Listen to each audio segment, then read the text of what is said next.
Hi friends, വളരെ പെട്ടെന്ന് തന്നെ ഉണ്ടാക്കാൻ പറ്റുന്നൊരു കുക്കർ ബിരിയാണിയാണ്. അതും മുട്ട വെച്ചിട്ട് എങ്ങനെ ഉണ്ടാക്കാമെന്ന് നോക്കിയാലോ. അതിനായിട്ട് 2 മുട്ട പുഴുങ്ങിയെടുക്കുക. അതിനുശേഷം ഞാൻ എടുത്തേക്കുന്നത് 1 ഗ്ലാസ് ജീരകശാല റൈസാണ്. അത് നല്ലതുപോലെ കഴുകിയതിന് ശേഷം ഒരു 10-15 മിനിറ്റ് കുതിർക്കാനായിട്ട് മാറ്റി വയ്ക്കുക. ഇനി ബിരിയാണിക്ക് വേണ്ടി ഒരു മസാല തയ്യാറാക്കാം. അതിനായിട്ട് 1 ടീസ്പൂൺ ബട്ടറും 2 ടീസ്പൂൺ നെയ്യും ഒഴിക്കുക. ഇതിലേക്ക് ഗ്രാമ്പു, പട്ട, ഏലക്ക, കുരുമുളക്, തക്കോലം എന്നിവ ഇട്ട് പൊട്ടിക്കുക.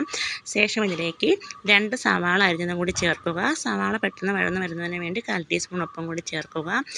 സവാള ഇതിനൊപ്പം തന്നെ പച്ചമുളകും ഇഞ്ചിയും വെളുത്തുള്ളി പേസ്റ്റും കൂടെ ഇട്ട് നല്ലതുപോലെ വഴറ്റിയെടുക്കുക. സവാള വഴന്ന് വരുന്നതിനോടൊപ്പം തന്നെ ചോറിന് വേണ്ടിയുള്ള വെള്ളവും കൂടി തിളപ്പിക്കുക. 1 ഗ്ലാസ് റൈസിന് 2 ഗ്ലാസ് വെള്ളമാണ് ഞാൻ എടുത്തേക്കുന്നത്. ആ 2 ഗ്ലാസ് വെള്ളം ഞാൻ തിളപ്പിക്കാനായിട്ട് വെച്ചിട്ടുണ്ട്. അത് ഞാൻ വീഡിയോയിൽ കാണിച്ചിട്ടില്ല. ഇപ്പോൾ സവാള ആവശ്യത്തിന് വഴന്ന് വന്നിട്ടുണ്ട്. ഇതിനോടൊപ്പം തന്നെ തക്കാളിപ്പഴവും കൂടി ചേർക്കുക. ഞാനൊരു വലിയ തക്കാളിപ്പഴമാണ് ചേർത്തേക്കുന്നത്. ഒപ്പം തന്നെ ഒരു 3-4 അണ്ടിപ്പരിപ്പും കൂടി ചേർത്ത് നല്ലതുപോലെ വഴറ്റുക. തക്കാളി സവാളയൊക്കെ നല്ലതുപോലെ വഴണ്ട് വന്നിട്ടുണ്ട്. ഇനി ഇതിലേക്ക് മസാലപ്പൊടികൾ ചേർത്ത് കൊടുക്കാം. 1 ടീസ്പൂൺ മല്ലിപ്പൊടി, 1 ടീസ്പൂൺ മുളക് പൊടി, 1/4 ടീസ്പൂൺ മഞ്ഞൾപ്പൊടി, 1/4 ടീസ്പൂൺ ഗരം മസാലപ്പൊടി എന്നിവയാണ് ചേർക്കേണ്ടത്. ഇത് ഏകദേശം 1 മിനിറ്റ് വഴറ്റിയെടുക്കുക. അതിൻ്റെ പച്ചമണം നല്ലതുപോലെ മാറണം.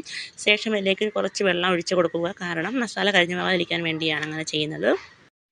ഇപ്പോൾ മസാലയെല്ലാം നല്ലതുപോലെ മൂത്ത് വന്നിട്ടുണ്ട്. ഇനി ഇതിലേക്ക് റൈസ് ഇട്ട് കൊടുക്കാം. റൈസ് ഇട്ട് കൊടുത്തതിന് ശേഷം ഒരു 2 സെക്കൻഡ് ഒന്ന് വഴറ്റി കൊടുക്കണം. ഈ മസാലയും റൈസും കൂടെ ഒന്ന് മിക്സ് ആവാൻ വേണ്ടിയാണ്.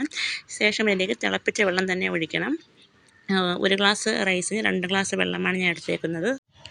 റൈസ് വേകാൻ പാകത്തിനുള്ള ഉപ്പും ആവശ്യത്തിന് മല്ലിയിലയും പുഴുങ്ങിയ മുട്ടയും കൂടെ ചേർത്ത് കുക്കർ അടച്ച് 1 വിസിൽ കേൾപ്പിക്കുക. ശേഷം ഗ്യാസ് നിർത്തി കുക്കർ മാറ്റി വയ്ക്കുക.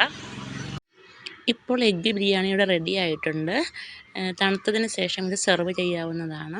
ഇതെല്ലാവരും ട്രൈ ചെയ്ത് നോക്കുക. വളരെ പെട്ടെന്ന് തന്നെ ഉണ്ടാക്കാൻ പറ്റുന്നതാണ്. ഈസിയാണ്, ടേസ്റ്റിയുമാണ്.